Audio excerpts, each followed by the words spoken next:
Fresh is the word.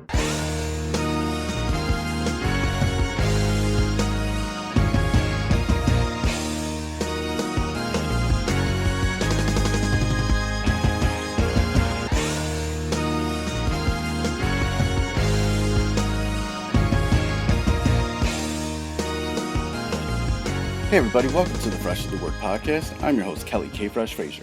And like always, we have the freshest of guests for you. And on this episode, we have Maria from the Berlin post-hardcore trio, Future Palace, who's recently on a live Twitch stream of Fresh is the Word. Future Palace just released their new album, Run, via A Rising Empire. During our conversation, Maria shared the topics explored on Run, as well as the design of the album cover and the music videos, along with her childhood music influences that shaped her as an artist. It was really fun to chat with Maria, and Run is a great addition to where music rooted in hardcore can go with in-depth and melody. It's definitely an album you should check out. So, without further ado, let's get into this interview with Maria from Future Palace.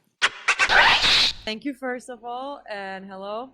I'm doing pretty okay. I was just working today, but we are still really overwhelmed with the album feedback. So that is still pumping me up.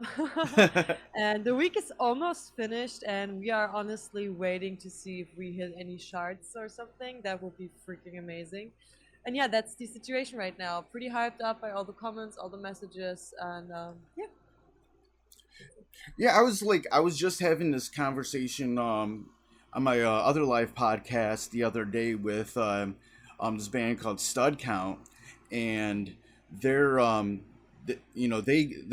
they came from like a hardcore scene in Philly, and they were talking about how it got to the point just before like the pandemic that sort of like the hardcore band sounding like a hardcore band, just a hardcore band, that bubble kind of burst.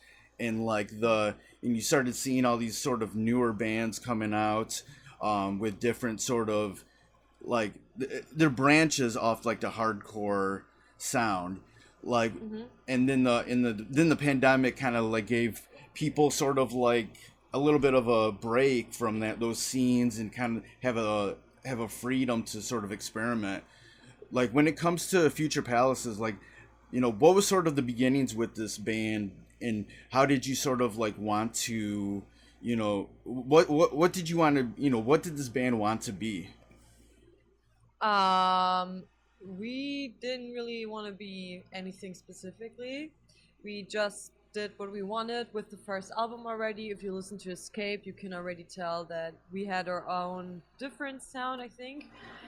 And it was a little like not experimental, but it was genre open always from the first song on, from our first demos on. We already knew we don't want to be close-minded, we want to be open-minded and write songs we like, but yeah, not really think about much. And I think Escape was a little more even poppy than Run is now, but we didn't really think about any borders or anything that it should be. We just thought about what we want to do, and I think it comes from our different backgrounds. The guys and have been in post-hardcore bands before. We were always familiar with like metalcore music and emo music. I loved it, alternative rock, but we also like pop music, and especially Manuel. He listens a lot to like also different countries' pop music, like French pop, German pop, and stuff like that. And he also loves 80s music, and I do as well, and 90s music. And I love like early 2000s R&B, like this is my weakness, my weakness. And that's why I love like a lot of R&B and soul singing as well. Right. And I think all of these different things are influences for us. And and we just put it together into songs, everything we just like and think should work out, or we would like to listen to ourselves. And that's pretty much the background of Future Palace. There's no like plan behind really, but just what we really want to do. When I listen to this new album Run, like I can hear the influences in it, but it's like you kind of take the best things that you like in different types of music and put it all together pretty well. How do you sort of do that without, being too influenced by your influences? Good question. That's a good question. I think first part is that I think if I would be a solo writer, it would be even harder because there would only be my input in the songs. But the magic is already that we're two like main songwriters. So Manuel and I do the main basics and foundations of the songs. I do the vocals completely. He does most of the instrumentals, but then he sends a demo of an instrumental. We'll look at it. I'll think if I can work with it, or tell him change the key, change this and this, and we will just adapt or change some sounds, and that already will change a song automatically. Because if he had an idea, maybe from whatever song, Madonna or something, that could happen. It could be from Madonna, and I will get on there and I will listen to it and get a totally different vibe from it, and I'll add my ideas on top, and then it's already a new different song. And then in the end, there's also Johannes who will listen over it, our drummer, and say what he likes, what he doesn't like. And in the end, we go in the studio, and then there are 2 to 3 more people working on it with us.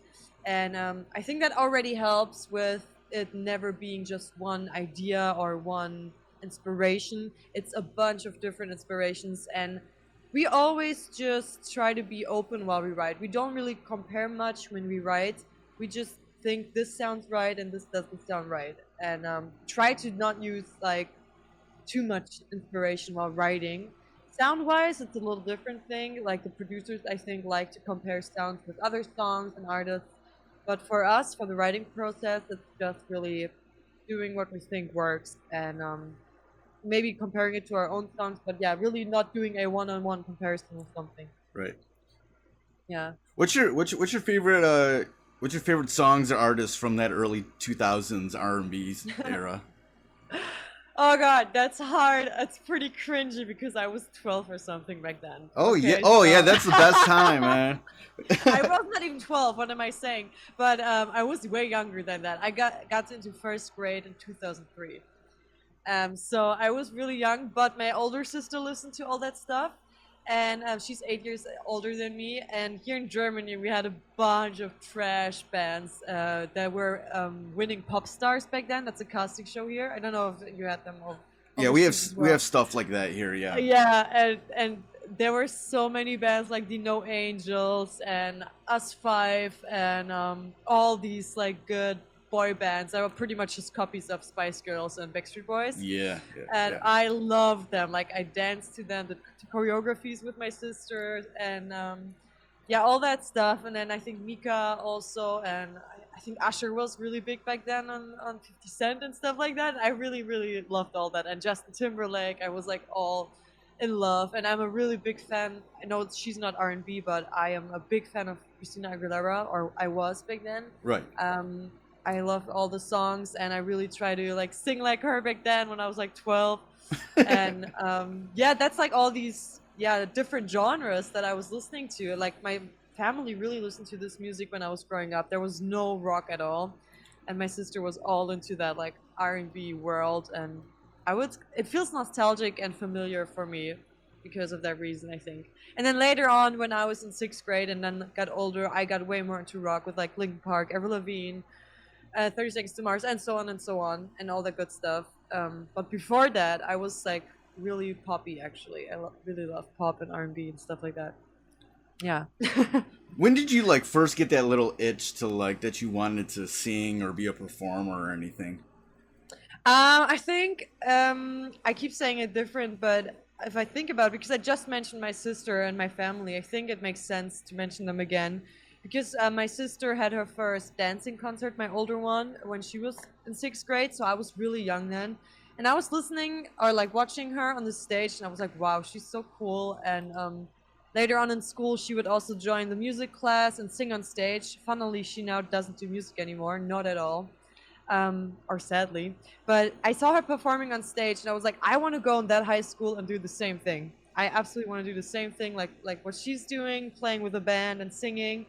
And she wasn't doing rock at all, as I said, but I was like, I want to do this as well. And my mom used to sing back then, and she owned a guitar. And when I was 12, she taught me playing the guitar because I was more interested in it. And that's around the age when I was actively trying to be more active with music. That was around 12, when I just finished my primary school. the last year in 6th grade, I learned guitar and sang already, and did like my kind of weird dance performances with Avril Lavigne girlfriend. I remember. Oh my god, that was so embarrassing. And yeah, then in high school it started. That's when I got my own band. That's when I had my first ever gigs, and that's when I wrote my first songs, like 12, 13. And from then on, I knew that's what I want to do, really, for a living, even though I didn't know how. But yeah, that's when it hit. When was the first time you felt though that like, hey, doing this music thing could be something that I could be doing for a long time seriously? I think I wanted to do it before I knew how. I think with like 16 or something like that, I think I started my first band which was like an alternative progressive something band when I was 14, and I stayed in there for 8 years. So I really wanted to make it work. I even thought about quitting school and stuff like that. I was like all crazy and had big plans with this band. Yeah, and then I even, when I finished school, that was my next question. So I was like, okay, so you still don't achieve much with this band. How can I make this work? And I thought about how can I do this professionally? And I started first studying media design and then switched to music, popular music. I actually studied that because that was the point in my life when I was like, I really, no matter what, want to make this a living. And I thought about different ways and tried different things. But in the end, the only thing or the best thing that worked for me now is meeting the two guys I'm in the band with now. But before that, I already tried everything and knew when I was around 16 that I really want to make this a living. And I remember, you just made me remember this. I don't know if you have to do this too in school, but in like 9th and 10th grade, you have to do like, not volunteership, but like, what is it called? Apprenticeship. Yeah. Yeah, you have to do the apprenticeship for the first time in a random place to kind of see what you want to do in your life, right? We don't have to do that type Really? of stuff. Like, yeah. We have to. We have things that are similar to that. Like during my senior year of high school, I had a thing that was called co-op, and I got to I got to only go to school half a day, and then the second half of the day I got to go to an actual paying job. Okay, interesting. So you got money for it as well? Yeah. Oh, that's good. We didn't. We just it was like and you have to do it in both grades, 9th and 10th grade. In the 9th grade, you go for 2 weeks into a job, and then the other one for 3 weeks, but you don't get paid. It's just school. And you'll have to write a review, and they have to write a review how you acted there. And that's pretty much it. And I did this 2 times. And the first time I went into a guitar shop because I was like, how is anybody going to take me if I want to do music? Because there was no way. And I actually met 2 amazing people there. One of them is still one of my best friends. And I was there like, we were selling guitars. I'm like, I don't know, I just want to become a musician. And I already knew that when I was like 15, 16. And then the second time I went to a hairdresser because I couldn't find anything else. And then I remember there was this one guy, because I was complaining because I didn't like it. He's like, you can never become a musician. The only chance is you're really good at maths and you don't get fucked up. And that's the only way you could ever become a musician. I'm like, why are you so mean? You just tried to talk the dreams out of me. Right. And I'm so happy that I kept going because I already wanted it back then, honestly. Oh, I feel you. I feel you. Before meeting the guys that would, join in this band, what were some of the things that you just learned about, doing music, the music business, music, whatever, while you were sort of searching for your place? Yeah, I mean, I wasn't actively searching for the boys. It was more coincidence or destiny, if you want to call it like that. Right. But I was doing everything I could possibly do back then. I, as I said, started my first band with like 14, and it was actually a band. Like, we had one of the members was one of my best friends, and we stayed in this band 8 years, and we switched the members, and we really tried everything, played gigs, wanted to make our first EP. He also back then studied sound design, and we went into a studio with him, and then I started studying music because we really tried everything we could. Took part in a band contest back then, I remember. That's when I also met one of our videographers, funnily. So many steps. I met many people on the way. and I just did music. I went to like open mics as well, and I even went busking outside with my old guitar player a few times, and yeah, I just wrote so many songs and tried to plan as much as I could, and we rehearsed every week, and that also helped me to improve a lot. And then yeah, later on when I was like 21 or 20 or something, I did this school, the music school I went to, which I didn't finish. But that was my final step to be like more professional, because they really touched up all my skills. Like I got vocal lessons for the first time in my life. I learned music theory. I learned stuff about production, about performance. I learned a lot in there, but I already learned this before from all my experience, because in all my free time was pretty much always band life, my entire life, pretty much. So I think my life already taught me so many things. And then with this band now and these past years, I think until 2018, I learned so much more that I couldn't even have imagined. And because it's a different thing when you're in something, when you have your first label, Right. when you are in a real studio for the first time, when you have bigger gigs, and there's so many more people involved now. But yeah, I think all of that was really important for me as an experience for having this band now. So I think, I don't know, so like 8-year plus or even 10-year plus experience, plus even studying before doing the band. Yeah. You know, aside from being like the vocalist of Future Palace, you know, what roles do you sort of you know, bring to the table when it comes to this band? Yeah, we are way more roles than just the instruments, way more roles. Because we first of all started out ourselves completely, without having a label. It came pretty quickly to us, but I already had my YouTube channel back then that had a few subscribers that really helped us to gain an audience really quickly. That also helped us to use a studio for free to record in. I also brought the camera guy and yeah, all that stuff in. So we did all the management stuff and production stuff ourselves in the beginning. Besides, we went to Sawdust Recordings, where we still recorded our final, or like last album run now. We already went to him for the first songs. That was a smart decision. And my roles would be, it's pretty hard to sum it up, because I do the social media managing right now. I am like pretty much always the creative director of most parts. I never do it alone. They will always add their opinions on it, but like for most music videos, photo shoots, everything creative, also the album cover, the outfits, every outfit of us, the makeup, all mostly what I plan.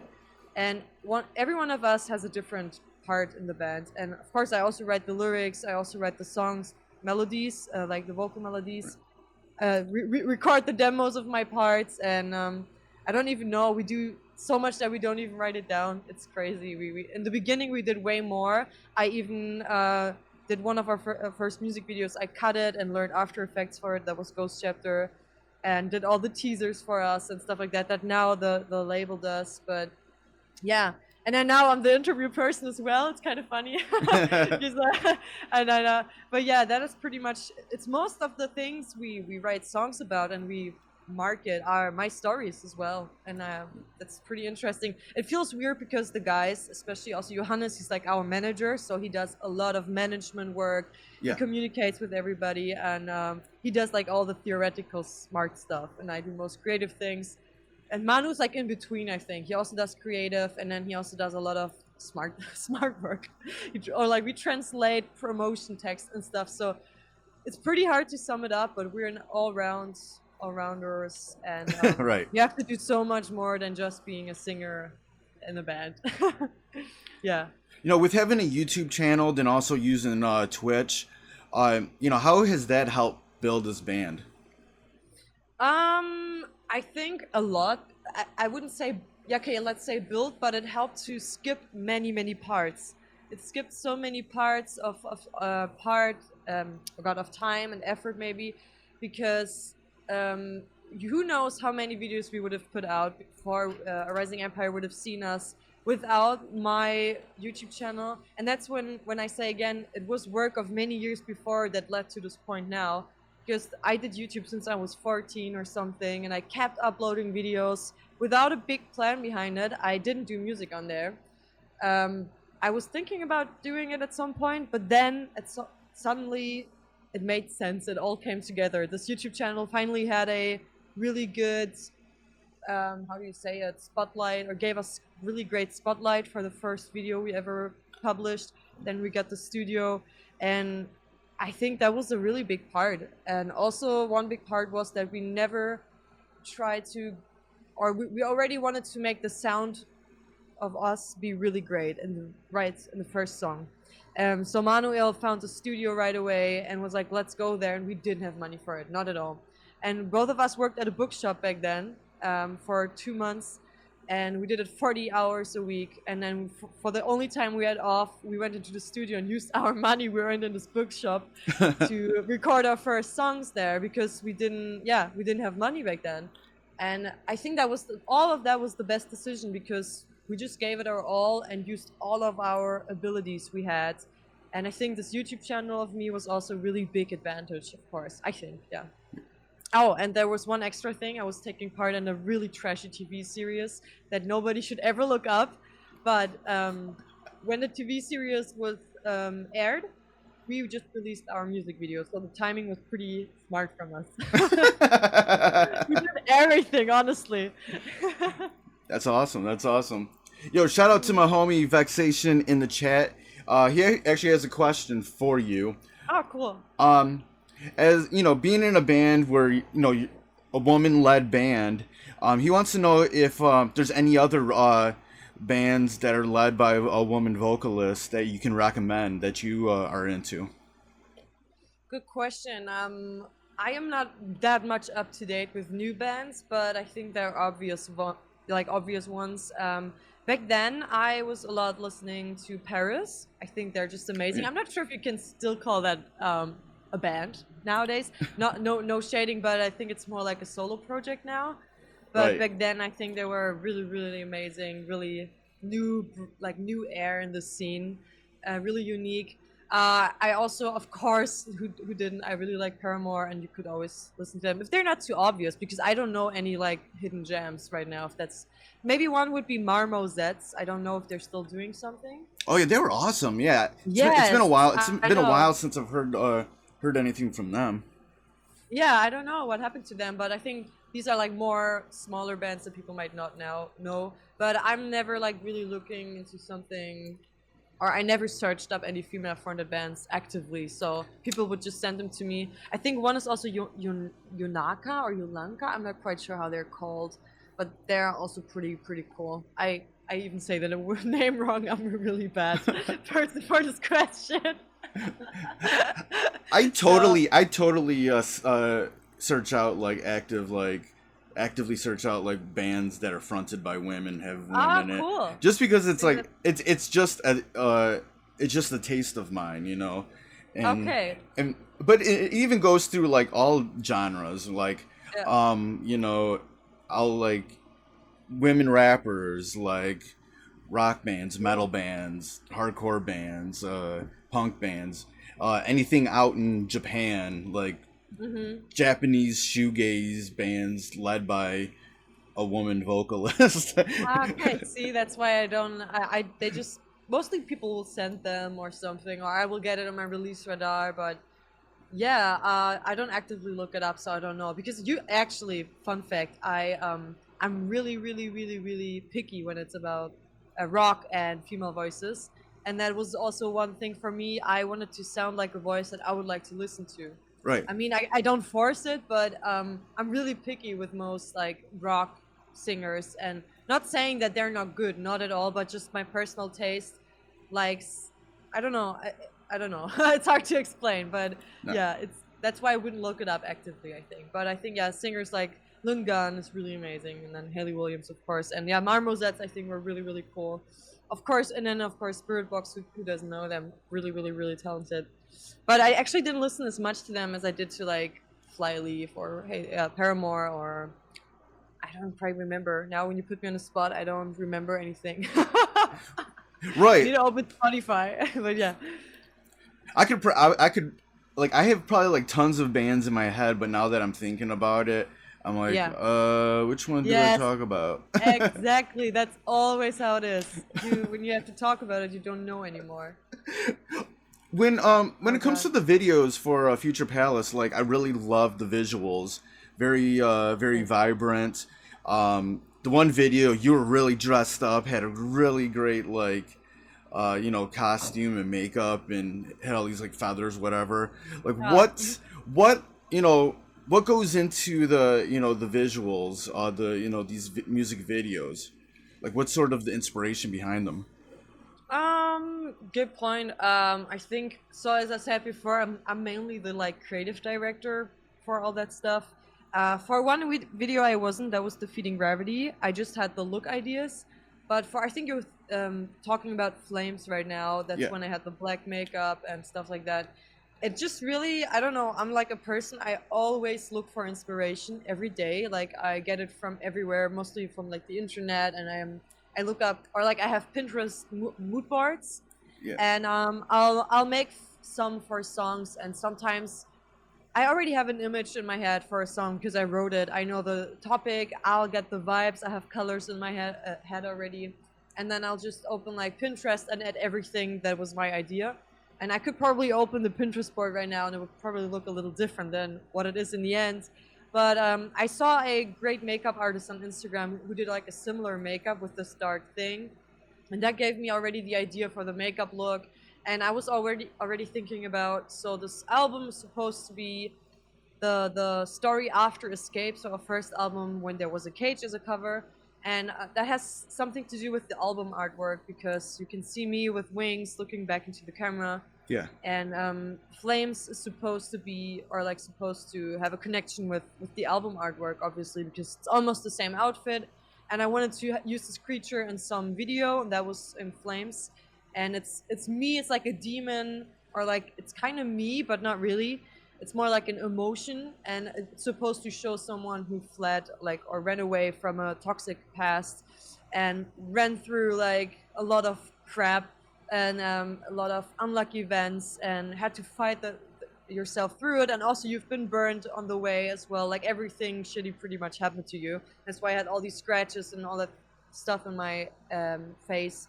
And then, yeah, the outfit was also something I just had in my mind, like some black because of fire and kind of going through something, and to represent how dark it feels, how heavy it feels, and also all that just came to my mind with like the roses, and I tried to involve it in many different videos with like flowers to have it as a theme. Yeah. I have like this plant kind of theme because I feel like flowers always represent hope and life, because you can only bloom and grow somewhere where you can live, and that's always supposed to give the hopeful feeling of this entire album. And all these videos are always these plants and flowers.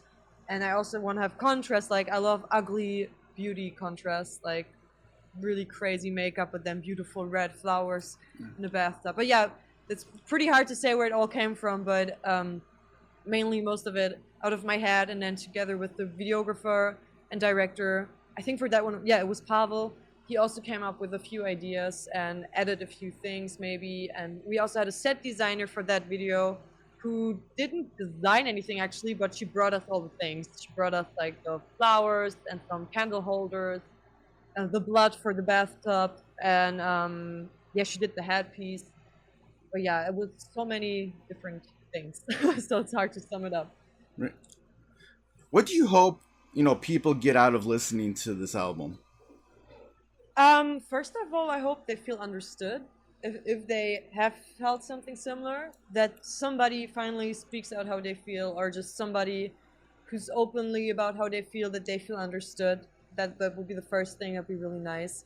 And I always say that I wish this album can be a big hug to somebody, even though it sounds quite aggressive and sometimes even like dancey and stuff like that. But this album is supposed to really, really, yeah, like not hug is even too simple. Like, I mean, in the end of the day, it's supposed to be like a hug, but also like a confrontation with yourself. So you start with like anger and power, then you become more sentimental, more emotional, and then in the end, the album hypes you up again. And that's exactly what it's supposed to do. Reflect, get your anger out, be sad about it, and in the end, let's hope for a better future together. And that's, yeah, pretty much what it's gonna do, or supposed to do. What's now that the album's out, getting some great feedback about it. Like, what's next for Future Palace? Currently we're just planning live things, so just gigs and next week we're playing on Full Force, and the week after that we're playing, and here in Germany, a big festival, and then the week after we play on High Five Summerfest, which is a really big festival in Sweden, our first ever festivals, and that's really nice that they're so cool that we're playing such cool festivals. And after that we join a tour with Battle Beast from August to September. It's a Europe tour, and yeah, we go to countries that we never visited. For example, UK, that's a really big deal for us, and also Sweden, and so on and so on. And we're really, really excited for that. And yeah, behind the scenes, I don't even know further than that. Behind the scenes, we're planning different things as well.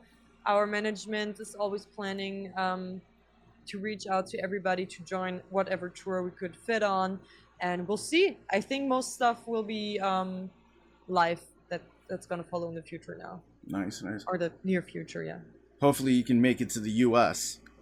That is a big to-do or a big wish of ours, and I think, or I hope it will happen next year. But yeah, we are working on it, honestly, because we know that it would be a great fit. And we also worked for radio campaigns in the USA, and I did all of my interviews in English, so I think that's already a sign that we're really trying to go out there to really connect to the entire world, and that we don't want to be a German band and stay in Germany, or just a Europe band, but we really, really want to go overseas as soon as we can.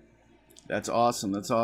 It's been great talking with you, Maria. Man, like I said, love the album. Thanks. Good luck with everything. Where can people go online to get more information about the band, the album, and even follow you? You can actually just follow us on the basic social media platforms you probably know. So on Instagram, I think we're most active on Instagram. We're called Future Palace Official there. We also have a YouTube channel. It's also called Future Palace. Of course, Spotify, really important for every artist. Also Future Palace on there. And then we have Facebook, TikTok, even Twitter. And yeah, or you can just check our website. Every tour date will be on there, updated. Yeah, but most active is, I think, Instagram, if you want to catch us there. All right. Great, man. It's been great talking with you, man. I feel like we're friends now. Thank you so much for having me. Yes. A little chill out talk. Chill out talk. You know my embarrassing choreographies now from when I was like 12, so yeah. Only makes you cooler now. Nice. Awesome. Thank you so much for having me. No problem, and have a good day. Thanks, you too. All right, later. Hopefully see you in the US. Hopefully, yes. Okay, bye-bye. Bye-bye. Thank you for listening to the Fresh of the Word podcast, hosted and produced by myself, Kelly K. Fresh Frazier, empowered by Anchor at anchor.fm/Fresh of the Word. Fresh of the Word theme music provided by Steve O. You can find more of his productions at iamsteveo.bandcamp.com, and that's EYEAMSTEVEO.bandcamp.com. Fresh of the Word is available on all major streaming platforms. Please rate and review on Apple Podcasts and Stitcher. If you want to support Fresh of the Word, please consider pledging via Patreon at patreon.com/freshoftheword. Follow Fresh of the Word on social media on Twitter at Fresh of the Pod, on Instagram at Fresh of the Word Podcast, and join the Facebook group at facebook.com/groups/Fresh of the Word. For more information about Fresh of the Word and our other podcasts, Breaking Records and Renaissance Soul, and a collection of pop culture articles and reviews, please visit freshofthepodcast.com. Thank you for listening and your support. Goodbye and good night. Fresh is the word.